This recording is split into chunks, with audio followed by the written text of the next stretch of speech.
I was 17 the first time I realized I couldn't stop. Delete, promise, fail, repeat. For years. The cycle never broke. I thought I was broken. That this was just who I was, that I'd fight this forever and never win. Then I learned something the Stoics knew 2,000 years ago. This isn't about fighting lust. This is about becoming the man who doesn't need to fight. No more excuses, no more shame, no more tomorrow. This is your war, and today, you begin. Let's start here. You've been at war with yourself for years, maybe longer, and you're losing. Not because you're weak, not because you lack willpower, but because you've been fighting the wrong battle. You wake up. You tell yourself today will be different. You set rules. You make promises. You swear you'll be better. And for a few hours, maybe a few days, you hold the line. But then the pull comes, the urge, the craving, and you fold, again and again. You feel the shame, the disappointment, the quiet disgust with yourself. You delete the apps, you block the sites, you pray, you journal, you promise God or yourself or someone you love that you'll never go back. But you do. Because you're not fighting lust, you're fighting yourself, and that's a war you'll never win. Let me be clear. This isn't about morality. This isn't about religion. This isn't about what's right or wrong. This is about control. This is about the man you are versus the man you want to be. And right now, there's a gap, a canyon. And every time you lose this battle, that canyon gets wider. You know this. You feel it in your chest when you look in the mirror. You feel it when you're alone. You feel it when you're with someone you care about, and you can't look them in the eye because you know you've been feeding a part of yourself that makes you smaller. This isn't shame. This is truth. And truth is the only place we can start. The real enemy. Here's what most men get wrong. They think the enemy is lust. They think if they can just resist the urge, just white-knuckle through the craving, they'll win. But lust isn't the enemy. Lust is a symptom. The real enemy is emptiness, boredom, anxiety, fear, loneliness, the void you're trying to fill with something that leaves you emptier than before. You don't watch porn because you're horny. You watch it because you're bored, or stressed, or avoiding something. You're not chasing pleasure. You're running from pain. And until you face that pain, until you sit with it, feel it, understand it, you'll keep running. And the running will keep you weak. Think about it. When do you relapse? Is it when you're crushing your goals, when you're building something that matters, when you're tired from a hard day's work and you fall asleep before your head hits the pillow? No. It's when you're alone, when you're idle, when you have nothing to do and nowhere to be, when your mind is empty and your hands are free. That's when the urge comes. That's when you fold, because you're not fighting lust. You're filling a void. And the void always wins. The Stoic truth. The Stoics understood something most men today have forgotten. You can't control your desires, but you can control your response. Marcus Aurelius wrote, "You have power over your mind, not outside events. Realize this, and you will find strength." Read that again.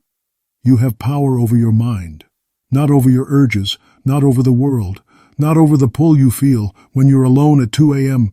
and the screen is glowing and your willpower is gone. You can't stop the urge, but you can stop the action. And that's where the war is won. Not in the moment of temptation, but in the moments before, in the life you build, in the habits you form, in the man you become when no one's watching. Most men try to fight lust in the moment. They wait until the craving hits, until the pull is strong, until they're one click away, and then they try to resist. That's like trying to stop a freight train with your bare hands. You don't fight the train. You never get on the tracks. The man you're becoming. Here's the shift. Stop trying to resist lust. Start building the man who doesn't need to. Because the truth is, The version of you that relapses? He's weak. He's bored. He's empty. He has nothing better to do. He has no mission, no purpose, no reason to say no. And that man will always lose. But the man who's building something? The man who's tired from work, from training, from creating. The man who's so focused on becoming someone that he doesn't have time to waste on distractions? That man doesn't fight lust. He doesn't even notice it, because he's too busy becoming. This is the Stoic approach. This isn't about resistance. It's about replacement. It's about building a life so full, so rich, so demanding that there's no room for weakness. You don't beat lust by fighting it. You beat it by becoming someone it can't touch. The silence of strength. Let me tell you something nobody else will. The fight is quiet. There's no one cheering for you. No one's going to pat you on the back for not watching porn. No one's going to congratulate you for going a week, a month, a year without falling. This is a silent war. And the only person who knows if you're winning is you. But that's the point. This isn't about validation. This isn't about proving something to the world. This is about looking yourself in the mirror and knowing, without doubt, without question, that you are in control, that you are the master of your mind, your body, your urges, that you are the man you said you'd be. And when you reach that point, when you can stand alone in silence and know you've won the war inside, everything else changes. Your confidence changes. Your energy changes. Your relationships change, because you're no longer at war with yourself. You're no longer divided. You're whole. And a whole man is unstoppable. What this chapter demands, here's what I need you to do. Stop lying to yourself. Stop saying, I'll quit tomorrow. Stop saying, this is the last time. Stop making promises you know you won't keep. Instead, ask yourself this. Who is the man I'm becoming when I give in? Who is the man I'm becoming when I build control? Which version do you want to be?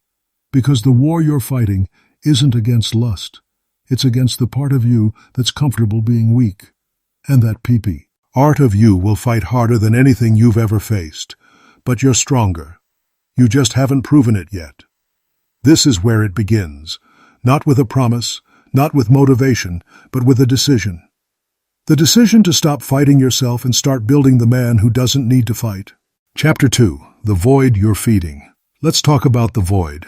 Every man has one. It's the space between who you are and who you want to be. It's the emptiness you feel when you're alone. The anxiety, the boredom, the restlessness. It's the thing you're trying to fill. And here's the truth most men won't admit. You don't watch porn because you're addicted. You watch it because you're empty. You're not chasing pleasure. You're running from pain. Think about it. When was the last time you relapsed? Were you happy, fulfilled, energized? No. You were bored, or stressed, or anxious, or lonely. You had nothing to do and nowhere to be.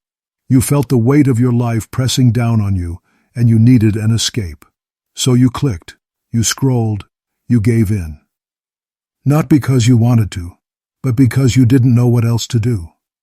That's the void.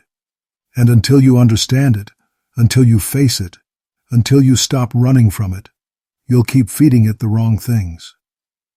What the void really is, the void isn't emptiness. It's unprocessed pain. It's the grief you haven't mourned, the anger you haven't expressed, the fear you haven't faced, the loneliness you haven't accepted. It's every emotion you've shoved down because you didn't know how to deal with it. Every conversation you avoided, every truth you buried. And over time, it builds, it grows. It becomes this weight in your chest that you can't name and you can't shake. So you numb it, you scroll, you watch, you distract yourself. You feed the void with temporary relief, and for a moment it works. For a moment you feel something other than the pain. But the pain doesn't go away. It just waits. And when the distraction fades, it comes back stronger, because you didn't solve the problem. You just delayed it. And every time you delay it, the void gets deeper. The patterns you keep repeating. Here's what happens. You wake up feeling maybe even good. You have plans, You have energy. You tell yourself today's going to be different. But then the day unfolds. Work drags. Conversations drain you. You feel the weight of everything you're not doing, everything you should be doing, everything you're avoiding. And by the evening, you're exhausted, not from effort, from avoidance. You sit down. You open your phone.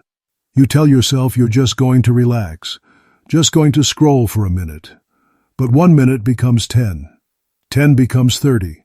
And before you know it, you're in the cycle again. Not because you planned it, but because you have nothing else.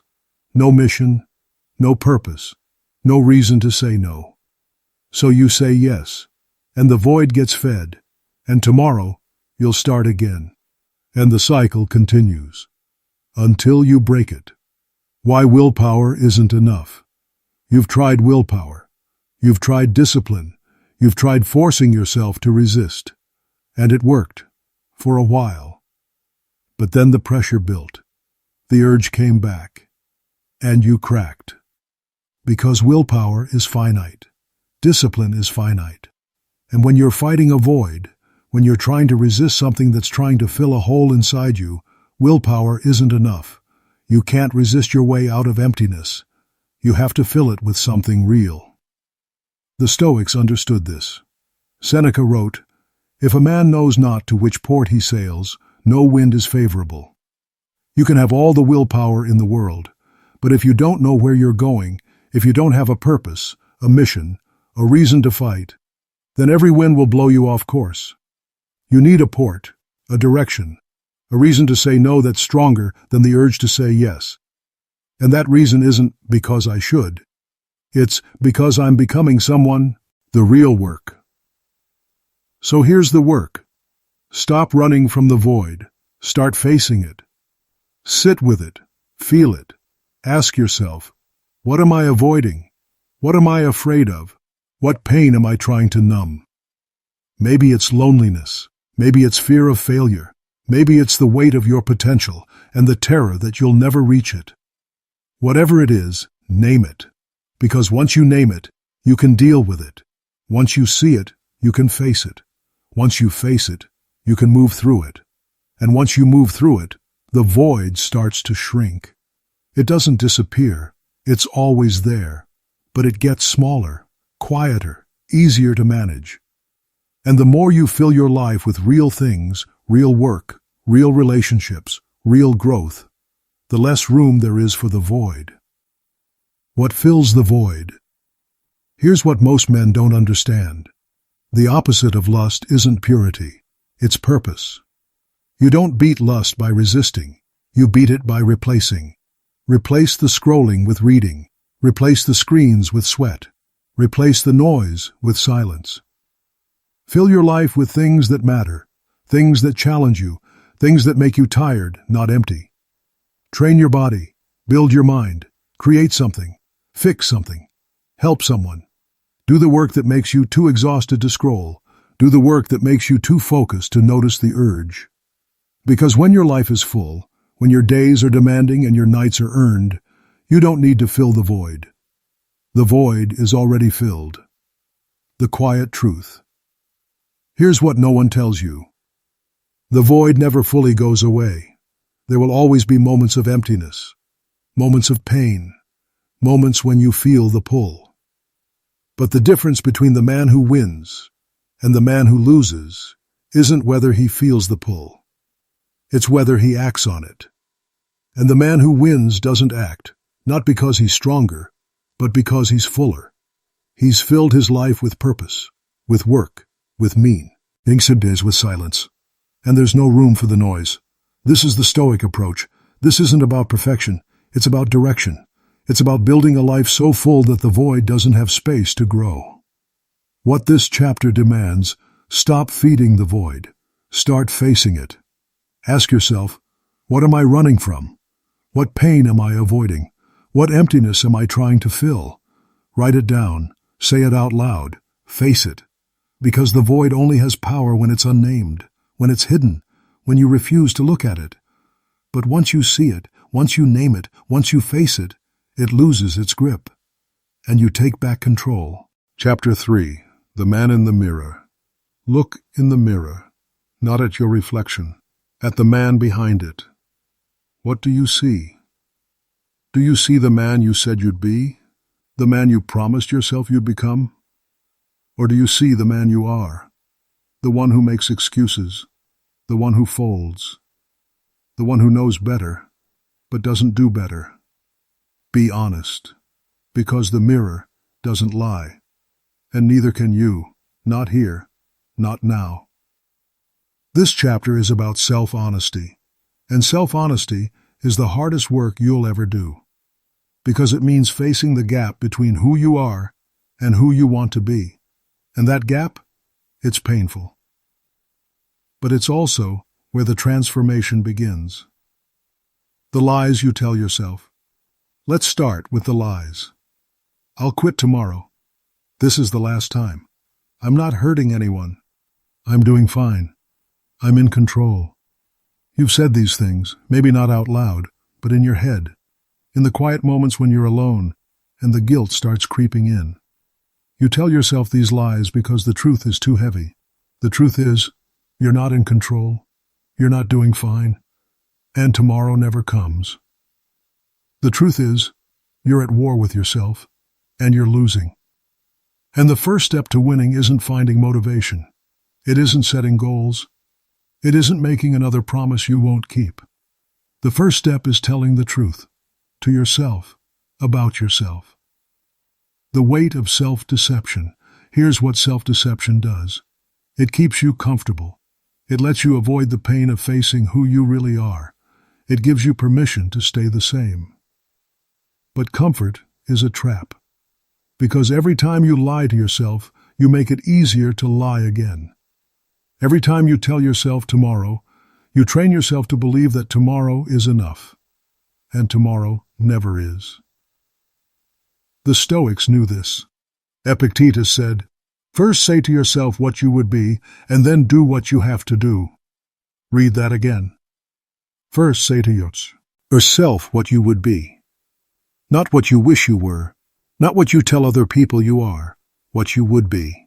The truth, the gap, the distance between here and there. And then, only then, do what you have to do.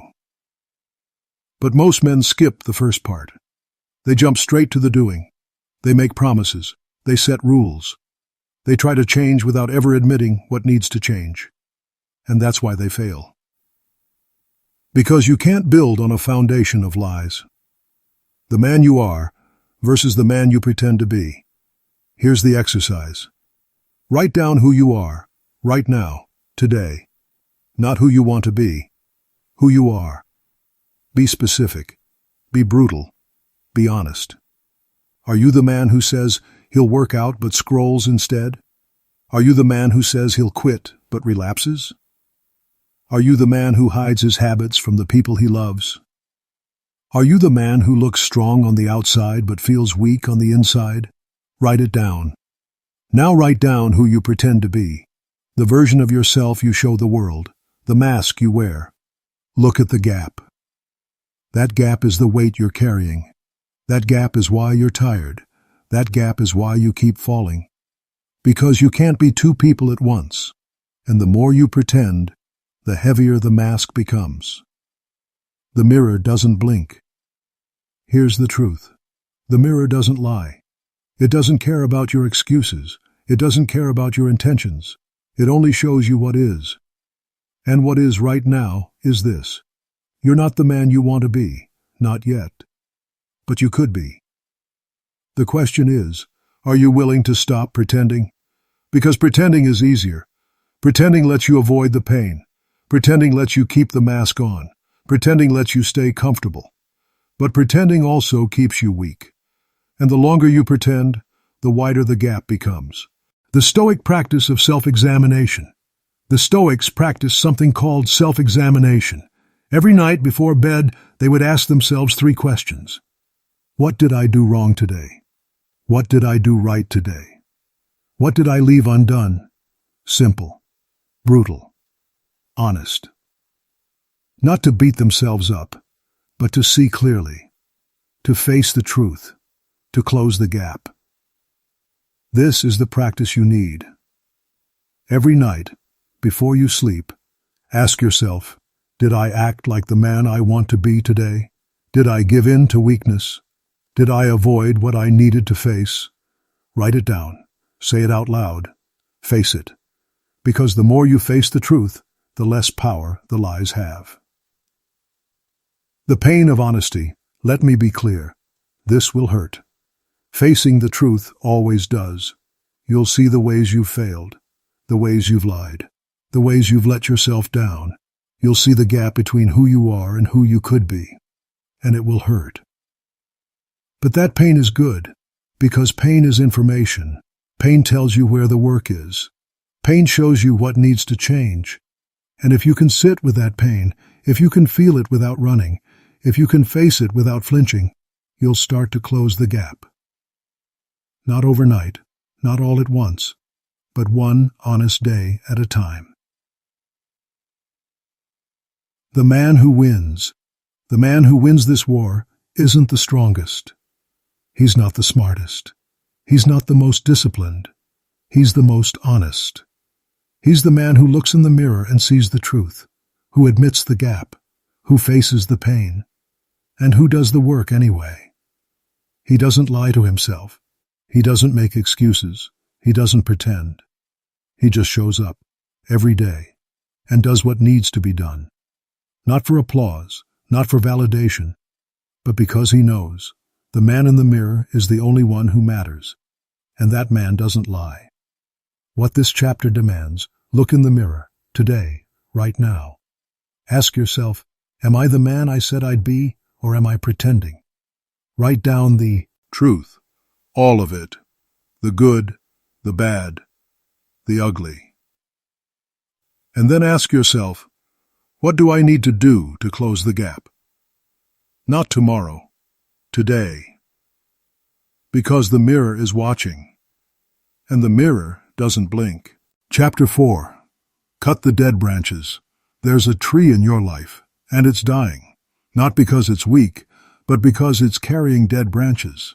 Branches that no longer grow, branches that no longer serve, branches that take energy but give nothing back. And until you cut them, the tree will keep dying. This chapter is about pruning, about cutting, about letting go of the things, the people, the habits, the beliefs that are killing you slowly. Because what you tolerate, you become. And if you're tolerating weakness, you're becoming weak. The dead branches in your life, let's name them. The friend who only calls when he needs something. The relationship that drains you more than it fills you. The habit you keep saying you'll quit. The excuse you keep making. The comfort you keep choosing over growth. These are the dead branches. And they're heavy. They're taking energy. They're taking time. They're taking space. And they're giving nothing back. You know this. You feel it. But you keep them anyway. Why? Because cutting is hard. Because letting go hurts. Because it's easier to carry the weight than to face the pain of change. But here's the truth. The weight is killing you. And if you don't cut it, it will take you down with it. The Stoic art of subtraction. The Stoics believed in subtraction, not addition, not accumulation, subtraction. Marcus Aurelius wrote, "Confine yourself to the present. If you can cut free of impressions that cling to the mind, free of the future and the past, you can make yourself worthy of living. Cut free. That's the work. Not adding more, not trying harder, cutting. Cut the distractions, cut the noise, cut the habits that keep you small, cut the people who keep you weak, because the less you carry, the faster you move. And the faster you move, the stronger you become. The habits you keep feeding. Let's talk about habits. You have patterns. Route. Ines. Things you do without thinking. And most of them are keeping you weak. You wake up and check your phone. You scroll before you move. You numb before you feel. You distract before you do. These are the habits, the dead branches, and they're choking the life out of you. Here's the hard part. You know they're bad. You know they're killing you, but you keep them anyway. Why? Because they're comfortable, because they're familiar, because they're easy. But easy doesn't build men. Easy builds boys. And if you want to be a man, if you want to be the man you said you'd be, you have to cut the easy. Cut the scroll, cut the snooze, cut the comfort, cut the excuse. Cut everything that doesn't make you stronger. The people who keep you small. Now let's talk about people. Not everyone in your life wants you to grow. Some people are comfortable with the version of you that stays small, the version that doesn't challenge them, the version that doesn't make them feel guilty for their own weakness. And when you start to change, when you start to grow, when you start to cut the dead branches, they'll resist. They'll say you're being too serious, too intense, too much. They'll mock you, they'll tempt you, they'll pull you back. Not because they hate you, but because your growth reminds them of their stagnation. And that's uncomfortable. So here's the rule. If someone in your life isn't helping you grow, they're helping you shrink. And you don't have time for shrinking. This doesn't mean you cut everyone. This doesn't mean you become cold, but it does mean you protect your energy. You guard your time. You choose carefully who gets access to your life. Because what you tolerate in others, you'll tolerate in yourself. And if you tolerate weakness around you, you'll become weak. The beliefs that keep you stuck. Now the deepest cut. The beliefs you carry. The belief that you can't change. The belief that you're not strong enough. The belief that you're broken. The belief that this is just who you are. These are the deadliest branches, because they're invisible. You can't see them, but they're killing you. And until you cut them, you'll stay stuck. Here's the truth. You're not broken. You're not weak. You're not doomed. You're just carrying a belief that says you are. And beliefs are not facts. They're stories. And stories can be rewritten. So rewrite them. Instead of I can't change, say, I haven't changed yet. Instead of I'm not strong enough, say, I'm building strength. Instead of this is who I am, say, this is who I was. Cut the old story. Write a new one. The practice of pruning. Here's how you cut. Every week ask yourself, what am I tolerating? What habit am I keeping that I shouldn't? What person am I giving energy to that doesn't deserve it? What belief am I carrying that's keeping me small? Write it down, name it, face it, and then cut it.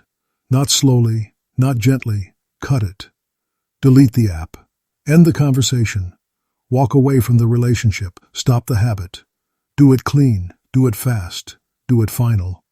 Because the longer you wait, the harder it gets. And the harder it gets, the less likely you are to do it. So cut now. The fear of cutting, you're afraid of cutting. I know. You're afraid that if you cut, you'll be alone. That if you let go, you'll have nothing. That if you change, you'll lose yourself. But here's the truth. You're already alone. You're already empty. You're already losing yourself. The dead branches aren't filling you. They're draining you. And the fear of cutting is just the fear of facing the truth. That you've been holding on to things that don't serve you because you didn't know what else to hold on to. But now you know. So let go. What grows after you cut? Here's what happens when you cut. Space. Space to breathe. Space to think. Space to grow. The dead branches were taking all the energy, all the light, all the nutrients. But once they're gone, the tree can grow again. New branches, stronger branches, branches that bear fruit. This is the work. This is the transformation. Not adding more, cutting what's killing you, and letting the strong parts grow. What this chapter demands, take inventory, today. Ask yourself, what am I tolerating that's keeping me weak? What habit? What person? What belief? Write it down, and then cut it. Not tomorrow, today. Because what you tolerate, you become. And you're becoming someone. So cut the dead branches. Chapter 5. Build in silence. Stop talking about what you're going to do. Stop announcing your plans. Stop posting your goals. Stop telling everyone you're changing.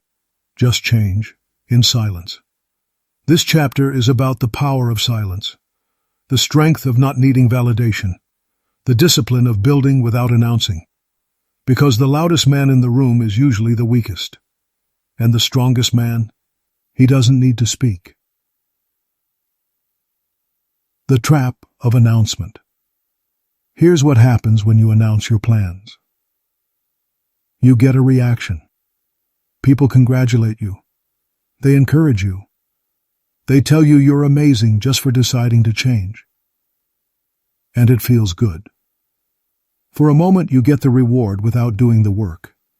You get the validation without the sacrifice. You get the applause without the effort. And your brain doesn't know the difference. Your brain thinks you've already accomplished something, so the drive fades, the urgency disappears, and you never actually do the thing you said you'd do. Psychologists call this social reality. When you announce a goal, your brain treats it as partially accomplished. And the more you talk about it, the less likely you are to do it. So stop talking. The Stoic silence. The Stoics valued silence, not because they had nothing to say, but because they knew words are cheap, actions are everything. Marcus Aurelius wrote, "Waste no more time arguing about what a good man should be. Be one. Be one. Not talk about being one. Not announce that you're going to be one. Be one. In silence, in the dark, where no one's watching and no one's cheering. Because that's where real men are built, not in the spotlight, in the shadows." Why validation kills progress. Let's be honest. You want validation. You want people to see you're trying. You want credit for the effort. You want recognition for the change. But validation is a trap. Because the more you seek it, the more you need it. And the more you need it, the less you can function without it. So you post about your workout. You talk about your goals. You tell everyone you're done with porn, done with weakness, done with excuses. And when they validate you, when they cheer you on, you feel good. But what happens when the validation stops? What happens when no one's watching, when no one cares, when you're alone and there's no one to impress? You quit. Because you weren't building for yourself, you were building for them. And that's not strength, that's performance. The power of private discipline. Here's the truth. The best work happens in private.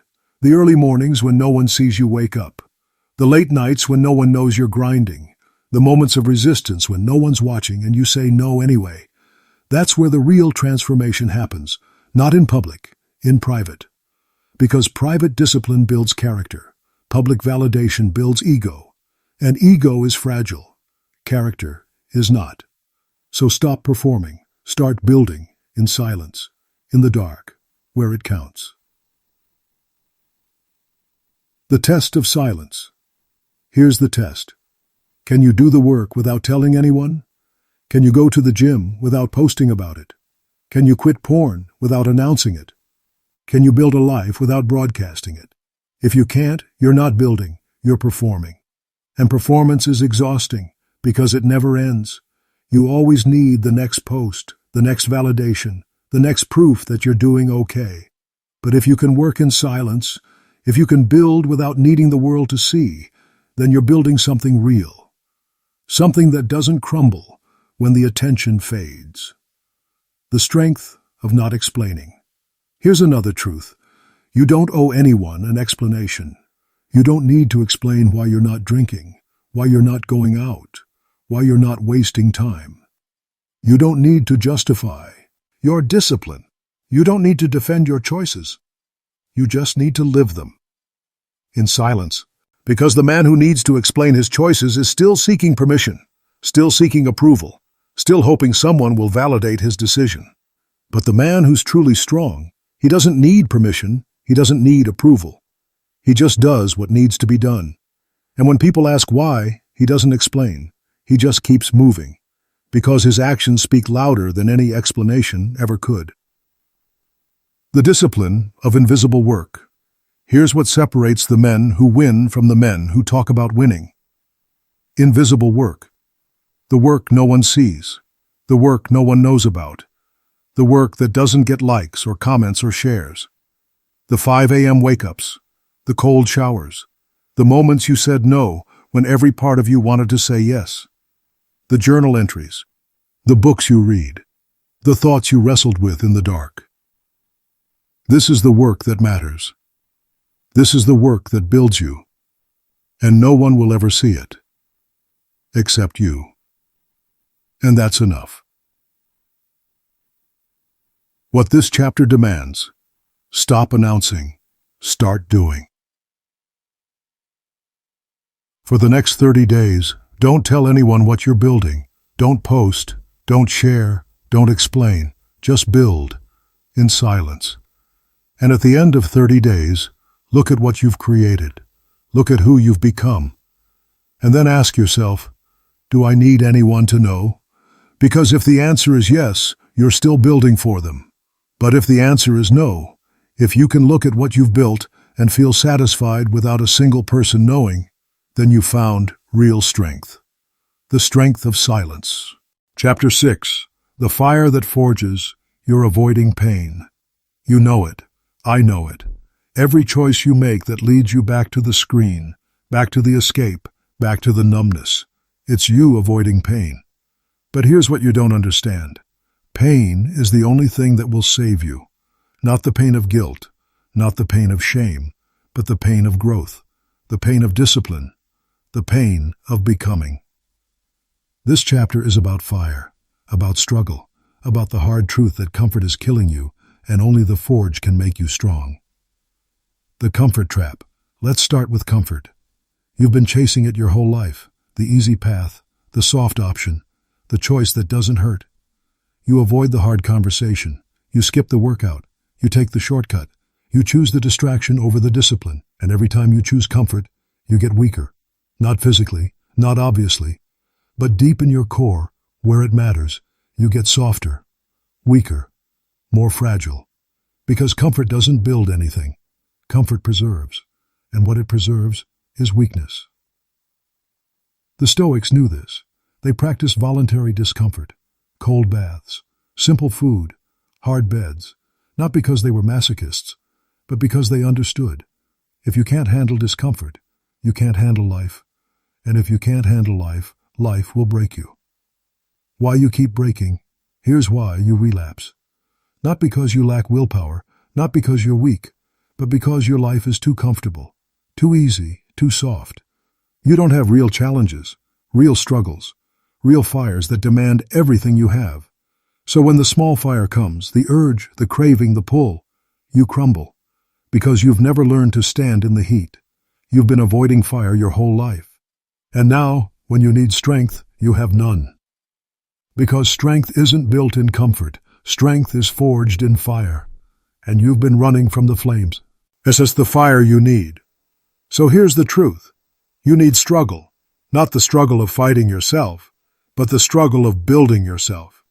You need physical pain, the burn of your muscles, the exhaustion of real effort, the discomfort of pushing past what you thought you could do. You need mental pain, the frustration of learning something hard, the confusion of not knowing, the humility of being a beginner. You need emotional pain, the vulnerability of being honest, the discomfort of facing your demons, the weight of sitting with feelings you've been running from. This is the fire, and this is what forges men. Not the absence of lust, but the presence of struggle. The practice of voluntary discomfort. Here's the practice. Every day, choose discomfort. Take a cold shower. Not because you need to be clean, but because you need to practice standing in discomfort without flinching. Work out until it hurts, not to build muscle, but to build the part of you that doesn't quit when things get hard. Sit in silence for 10 minutes. No phone, no music, no distraction, just you and your thoughts. And let it be uncomfortable. Have the hard conversation. Say the thing you've been avoiding. Feel the anxiety. Do it anyway. This is voluntary discomfort. This is how you build the strength to handle life. Because when you can choose discomfort, when you can stand in the fire on purpose, then the fires that come uninvited don't burn you, they forge you.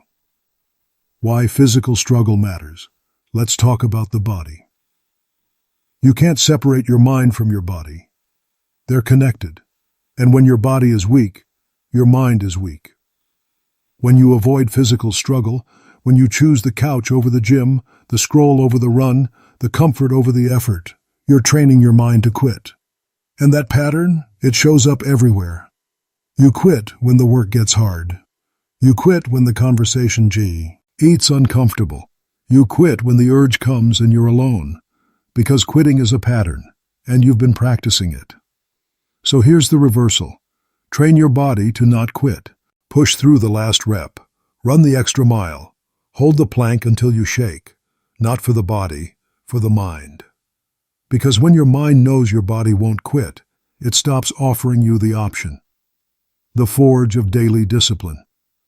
Here's the forge that most men miss. The mundane. Not the big moments. Not the crisis. Not the dramatic transformation. The daily grind. The boring work. The repetition. Making your bed every day. Training every day. Eating right every day. Saying no every day. This is the fire. This is the struggle. And most men avoid it because it's not exciting. It's not dramatic. It's not the stuff of movies. But this is where men are forged. In the boring. In the daily. In the unsexy work that no one sees and no one celebrates. This is the discipline that builds unbreakable men. The truth about comfort. Here's what comfort really is. Death. Slow death. Comfortable death. But death nonetheless. Because nothing grows in comfort. Nothing is forged in ease. Nothing becomes strong without resistance. Comfort is where dreams die, where potential rots, where men become soft. And you've been living in comfort for too long. You know this. You feel it, that restlessness, that sense that you're capable of more, but you're not doing more. That's your body telling you need fire, so stop avoiding it. What this chapter demands. Tomorrow morning, take a cold shower. Stand under the water. Feel the shock. Feel the discomfort. And don't move. Breathe. Stay. Let your body adapt. This is the practice. This is the beginning. Then carry it through the day. Choose one moment of voluntary discomfort, one hard thing, one fire, and stand in it. Because comfort is the enemy, and struggle is the forge. And you're not here to be comfortable. You're here to be forged. Chapter 7. The Long Game. You're thinking too short. You're thinking about today, about this week, about how you feel right now. And that's why you keep failing. Because the game isn't won today. The game is won over the next 1,000 days. This chapter is about the long game, about patience, about the unsexy truth that real transformation doesn't happen in 30 days. It happens in 3 years. And most men quit before they even start because they want results now. But now doesn't matter. The long game does. The myth of the quick fix. Let's destroy a myth. There is no quick fix. There's no 30-day challenge that will make you a new man. There's no pill, no program, no system that will transform you overnight. And every time you chase the quick fix, every time you believe the hype, every time you think this time will be different, you set yourself up to fail. Because you're playing the wrong game. You're playing the sprint. And this is a marathon. The Stoics understood this. Marcus Aurelius wrote, "The impediment to action advances action. What stands in the way becomes the way." The obstacle isn't the problem. Your expectation of speed is. You want change now, but change doesn't work that way. Change works slowly, quietly, over time. And the only way to win is to accept that and play the long game. Why you quit? Here's why you quit. You make it 30 days, maybe 60. You feel good. You feel strong. You think you've won. And then one day, you slip. One moment of weakness, one relapse. And you think, I failed. I'm back to zero. What's the point? So you quit. But here's the truth. You didn't fail. You just expected too much too soon. Because you were counting days instead of building systems. You were measuring streaks instead of measuring growth. And when the streak broke, you thought the progress broke too. But it didn't. The work you did for 30 days, that's still in you. The habits you built, still there.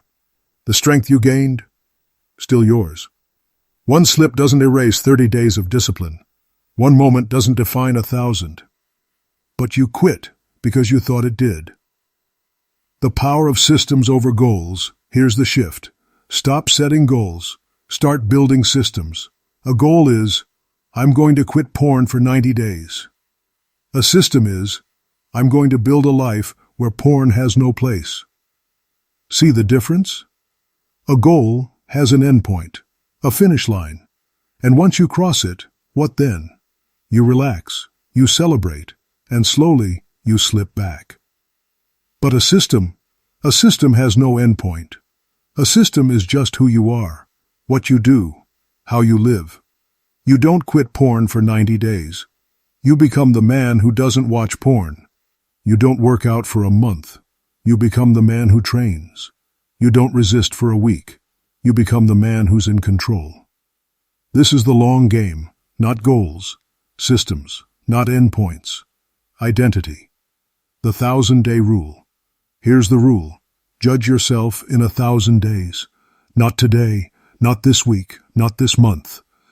In 1,000 days, because today you might slip. This week you might struggle. This month you might feel like you're not making progress. But in 1,000 days, you'll be unrecognizable. If you stay consistent, if you play the long game, if you stop quitting when it gets hard. 1,000 days is roughly 3 years, and 3 years of consistent, daily discipline will transform you in ways you can't even imagine right now. But you have to stay. You have to play long, and most men won't, because most men want results in 30 days. But you're not most men. The daily 1%. Here's how you win the long game. The daily 1%. You don't need massive change. You don't need to be perfect. You don't need to overhaul your entire life overnight. You just need to be 1% better today than you were yesterday. 1% more disciplined, 1% more honest, 1% more consistent. That's it. And if you can do that, if you can improve by just 1% every day, then in a year, you'll be 37 times better than you are today. Not 365% better, 37 times better, because growth compounds. But here's the catch. You have to do it every day. No days off, no excuses, no I'll start again Monday, every day. 1%. That's the long game. The patience of stone. The Stoics talked about being like stone. Unmoved, patient, enduring. Not cold, not unfeeling, but patient. Because stone doesn't rush. Stone doesn't panic. Stone doesn't quit because the results aren't coming fast enough. Stone just endures, day after day, year after year, until the river carves through. And that's what you need to be. Stone, patient, consistent, unmoved by the urge to quit when things get hard or slow. Because the river will carve through, but only if the stone stays. What this chapter demands. Stop thinking about today. Start thinking about the next 1,000 days. Ask yourself, who do I want to be in 3 years? Write it down, be specific. And then ask, what does that man do every day? And then do that, today, tomorrow, every day after. Don't count streaks. Don't celebrate milestones. Just build. Every day, 1%. And in 1,000 days, look back. You won't recognize the man you were. Chapter 8. The Brotherhood of Silence. You're fighting alone. And that's why it's so hard. Not because you're weak, but because this war was never meant to be fought alone. You need brothers, real brothers, not followers, not friends who enable your weakness, but men who see the war you're fighting and stand with you in it. This chapter is about brotherhood, about connection, about the truth that no man becomes strong in isolation. The loneliness of the fight. Let's start with the truth. You're lonely. Not in the obvious way. You might have friends, family, people around you, but you're lonely in the fight. Because no one knows what you're going through. No one sees the war inside. No one understands the weight.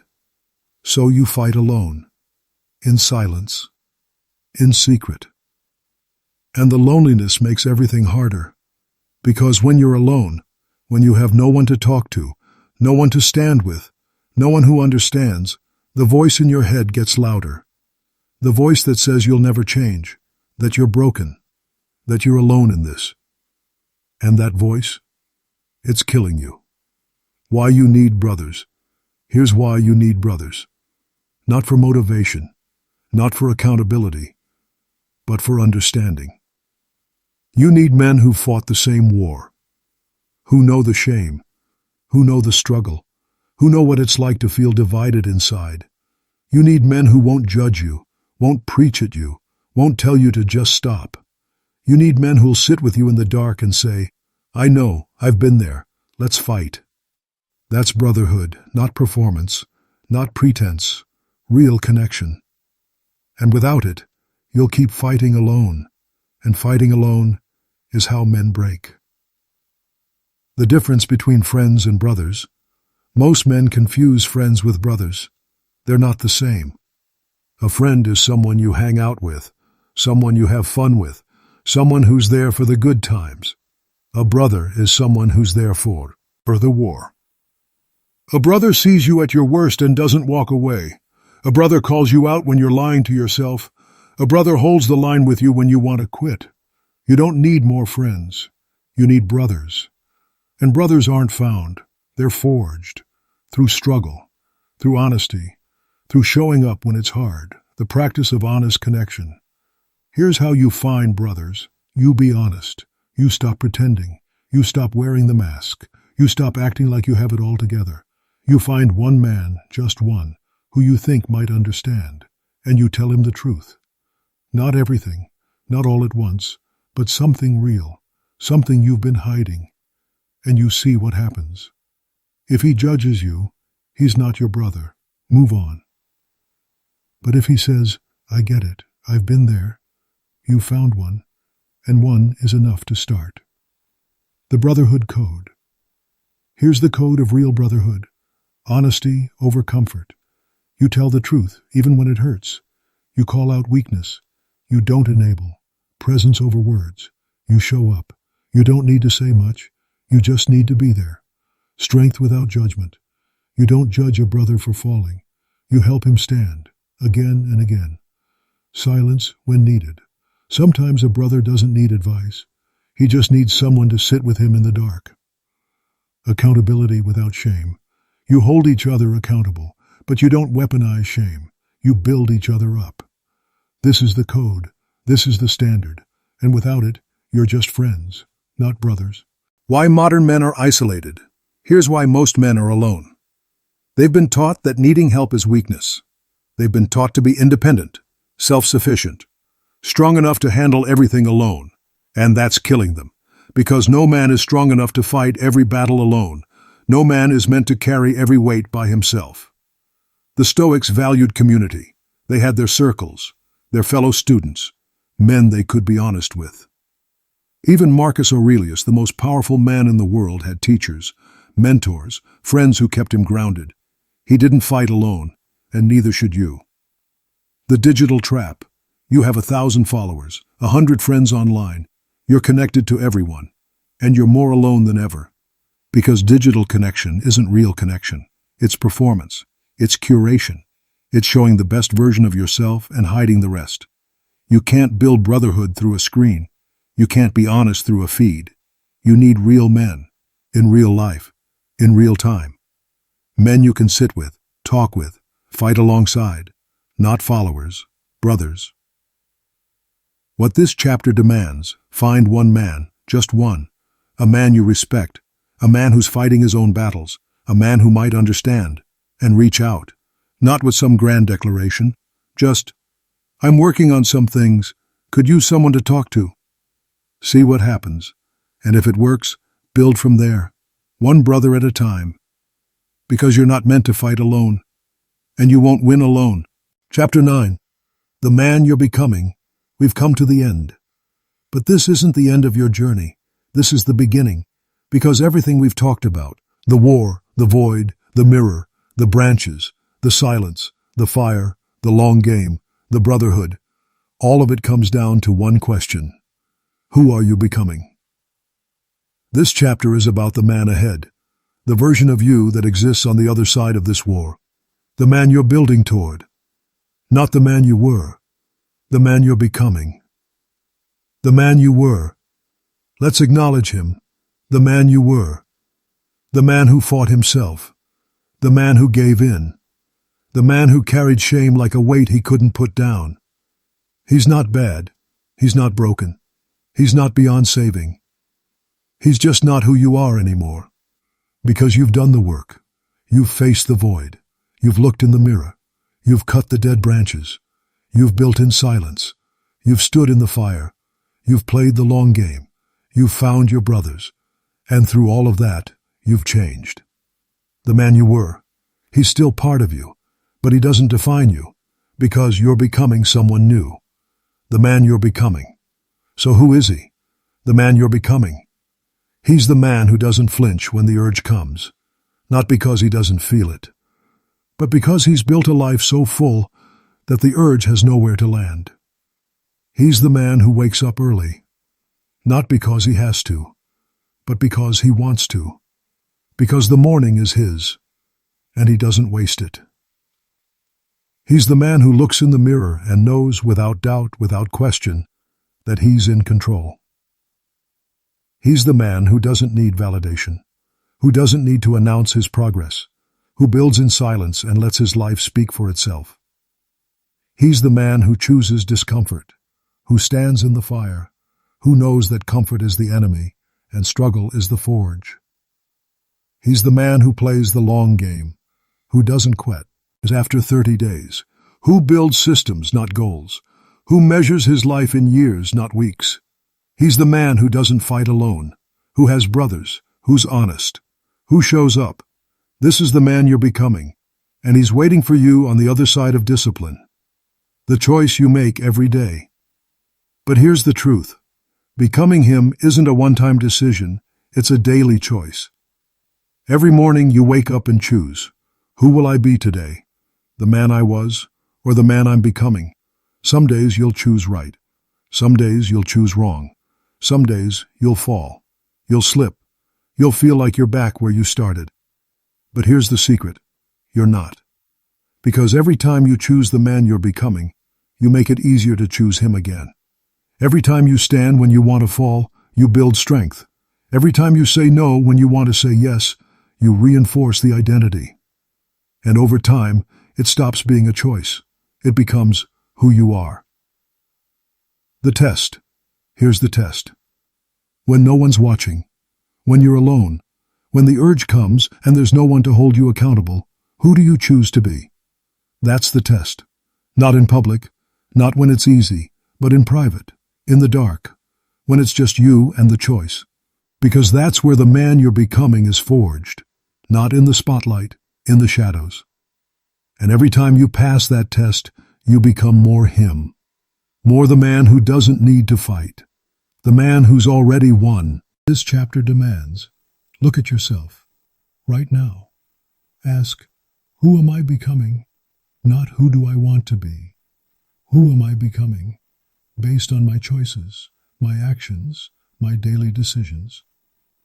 If you don't like the answer, change it. Today, choose the man you're becoming. Choose him over and over until the choice becomes who you are.